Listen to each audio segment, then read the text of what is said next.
Eh bien, avec Yolande, nous allons animer cette deuxième partie. Et on commence tout de suite par le docteur Mulins, qui va nous donner le mode d'emploi d'un outil extrêmement important dans l'évaluation du travail posté, travail de nuit, l'agenda de sommeil. Voilà. Alors Eric, c'est à toi, tu as 10 secondes et quart. Non, c'est pas là, oh là là. Merci Damien. Vous avez dans vos pochettes, c'est très facile, hein, c'est juste un petit test, ça prend 2 minutes, mais pour vous montrer, moi j'aime bien quand les patients viennent me voir, je vais vous montrer comment je fais quand un patient vient me voir pour lui dire, bien, écoutez, vous allez remplir un agenda de sommeil. Donc dans vos pochettes, vous devez en avoir probablement 2. Donc celui-là, vous pouvez commencer à le remplir. Et puis il y en a un sur le site, et puis ça se trouve partout des agendas de sommeil, ça n'a rien de spécifique.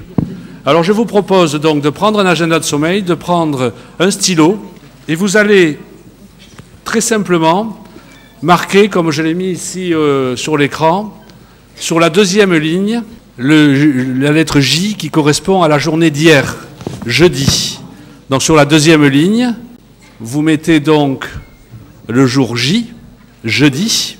Une fois que cela est fait, j'ai du mal, depuis 2 heures du matin, moi je ne sais plus. Hein, ne t'endors pas, ne t'endors pas. Si je tombe, tu me le dis. Vous allez marquer à l'aide... Alors vous avez un mode d'emploi en bas de l'agenda de sommeil, au cas où, mais à l'aide d'une flèche vers le bas, vous allez marquer l'heure à laquelle vous vous êtes couché hier soir. Par exemple, ici, 22h30. Vous n'êtes pas obligé de marquer 22h30, vous marquez donc l'heure à laquelle vous êtes entré dans votre lit. C'est l'heure du coucher. Parce que dans des agendas de sommeil, on regarde le temps passé au lit et le temps dormi. Ensuite, avec une flèche vers le haut, vous allez marquer l'heure à laquelle vous vous êtes levé ce matin. Donc vous aurez de fait un petit peu déjà le temps que vous avez passé au lit, qui à part la personne qui a dormi 7 heures tout à l'heure, je pense, va être beaucoup plus court pour la majorité d'entre vous. Cela fait, vous allez estimer dans votre tête, peu importe, on ne demande pas aux gens d'être à la seconde près, comment vous avez estimé dormir cette nuit. Et pour cela, on demande de mettre des hachures quand on estime avoir dormi. Si vous estimez ne pas avoir dormi, vous mettez rien. Si par exemple ici, vous estimez avoir dormi entre 23h et 3h30, vous mettez des hachures entre 23h et 3h30. Si vous estimez, je vous montrerai quelques exemples tout à l'heure, avoir dormi de temps en temps, vous mettez des hachures un peu saccadées, vous l'organisez comme vous voulez, peu importe.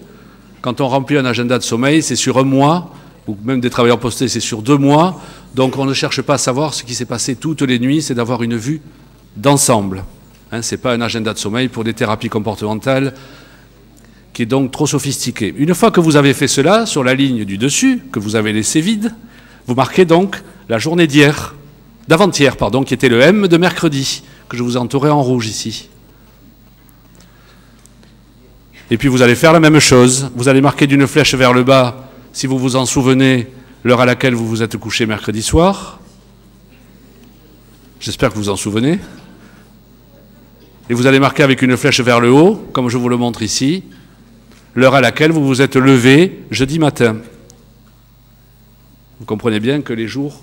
Sur la même ligne, vous avez la fin de la journée du mercredi et toute la journée du jeudi, une grande partie de la journée du jeudi.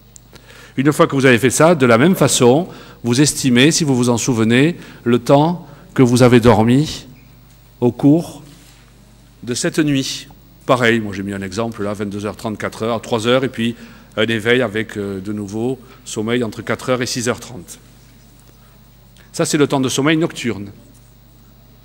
On va aussi rajouter, si vous l'avez fait, hier, la sieste. Alors si vous avez fait un quart d'heure de sieste ou 30 minutes, hein, vous mettez quelques petites hachures qui positionnent ce temps de sieste. Pour ceux qui éventuellement auraient dormi mercredi soir devant la télévision, je sais que vous n'êtes pas très nombreux à vous endormir devant la télé, mais ça doit arriver quand même, vous marquez un petit trait si je dors 10 minutes, 2 traits si je dors un quart d'heure, ou alors 1 heure si vous avez dormi pendant tout le film, étant entendu que c'est en dehors de votre lit, bien sûr. Ensuite, vous allez donc compter à peu près, hein, on n'est pas là pour faire de la précision, c'est pas nuit par nuit, hein, vous allez compter à peu près le nombre de carreaux que vous avez hachurés dans la journée, donc le premier jour, ici la première ligne. En gros, ça fait 7 heures à peu près. Et vous comprenez bien que vous allez faire cela tous les jours, vous pouvez le faire à titre perso, pour voir un petit peu comment votre rythme veille-sommeil varie en fonction de vos contraintes. Surtout s'il y a des postés ici, je sais qu'il y a des gens qui font du travail posté. Ça, c'est le sommeil. Ensuite, vous avez vu, je viens de rajouter une étoile, et vous avez en bas, et c'est repris dans la diapo, l'étoile, c'est la somnolence. Alors ce matin, bien sûr, c'est du pain béni, je suppose que vous allez avoir une journée très étoilée, enfin une matinée très étoilée, mais sinon, les moments dans la journée, par exemple, de jeudi, où vous avez une somnolence, par exemple, vers 18h30, j'ai eu sommeil, mais je n'ai pas pu dormir, hein, c'est un coup de pompe, aimerait être allongé, combat le sommeil, ne peut pas ou ne veut pas dormir, vous mettez cette étoile et ça permettra de dépister un petit peu comment vous fonctionnez. Ensuite, on va s'arrêter là parce qu'on peut tout faire avec un agenda de sommeil, mais enfin, après, ça fait quand même un petit peu hiéroglyphe et beaucoup de signes kabbalistiques. Vous pouvez rajouter le café pour ceux qui sont accros, pour voir un petit peu dans l'hygiène. Donc là, j'ai mis des points noirs qui matérialisent la prise de café. Donc ça permettra de regarder au fur et à mesure. Et évidemment, vous allez remplir, je vous en montrerai quelques exemples juste après. À la fin, vous allez en bas de la fiche, à la fin de la période que vous aurez remplie, vous aurez une estimation de votre temps dormi, il suffit de faire la moyenne du temps dormi sur tous les jours. Voilà pourquoi il faut essayer d'avoir une idée de tous vos rythmes. Vous comprenez bien que pour un posté, il faut du temps, évidemment. Et vous pourrez même dépister les jours où vous dormez le moins, les jours où vous dormez le plus, pour voir si vous avez une privation de sommeil, à quel moment, pour essayer de réfléchir un peu sur votre façon de vous comporter dans le sommeil.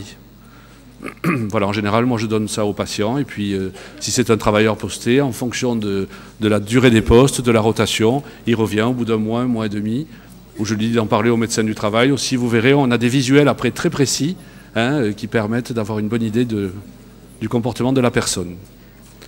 Et puis sur le site de colloque, j'en ai mis une, mais je vous dis encore une fois, le réseau Morphée, vous avez des tas de sites internet, de références où vous pouvez télécharger un agenda de sommeil.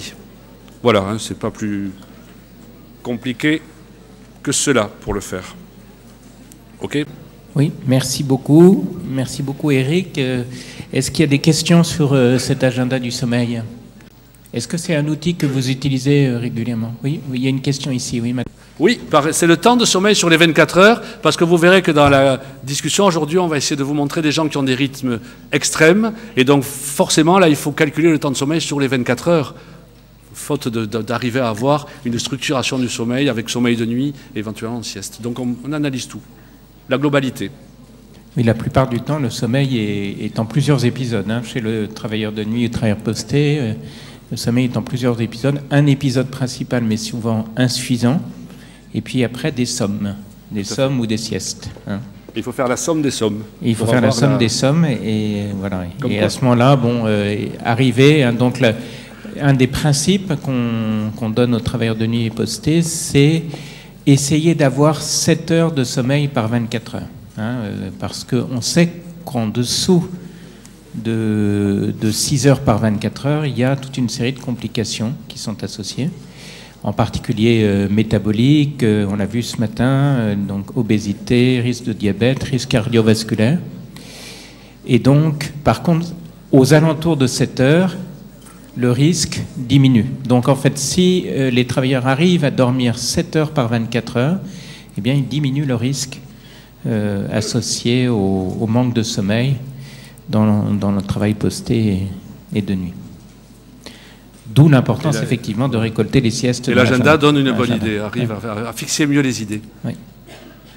Et sur une période de, justement, 10-15 jours, quelquefois avec plusieurs rythmes. On peut faire un agenda pour chacun des chacun des rythmes, comme ça on se rend compte. Tout à fait.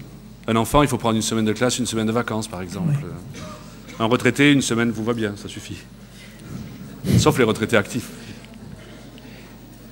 D'autres questions sur l'agenda ?